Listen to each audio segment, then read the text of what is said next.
I do love a cup of tea in the morning, but sometimes you need something just a little bit different. So where do I go to for a bit of inspiration? Obviously, the garden. I'm going to show you some alternatives that you won't find packaged up in a tea bag. First, there's lemon myrtle and cinnamon myrtle, both rainforest trees of eastern Australia. Next, for a zesty touch, a couple of leaves of kaffir lime. This has a powerful perfume that says lemon, but in a unique way. And lastly, a slice of fresh ginger. Next, add these to a small pot in the strainer and pour over hot water.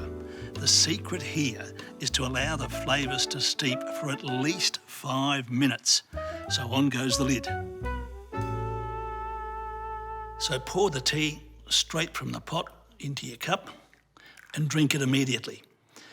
Now, I find it really uplifting and it's got a lovely perfume as well.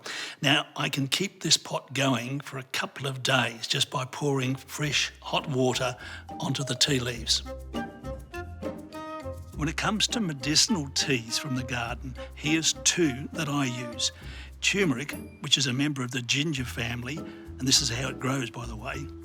It's best to grate the roots finely. This is a bit difficult to swallow sometimes, so I mix it with our homegrown honey. Moringa, or miracle tree, is from India and it grows well through Mediterranean climates.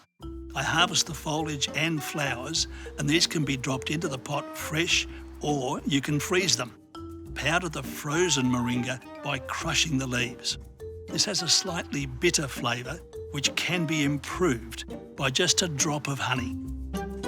Some of the other ingredients I use from the garden include this one, which is lemon verbena. Now, this is a shrub that grows to around 2 or even 3 metres high. Just strip off the leaves and bung them in your tea. Now, this, of course, is lemongrass. I've taken off the leaves, but you can use those as they are, or there's lots of flavour in this stem section. And lastly, basil. Now, wouldn't necessarily think of basil as a tea herb, but once you've tried it, you won't forget it and you won't stop going back for more.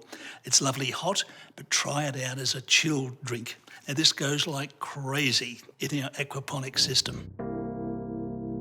While all of these individuals can be used on their own and they make very refreshing teas, the fun part begins when you start to mix these flavours together. You never know quite what you're going to come up with. But one thing's for sure, they'll make a great cuppa.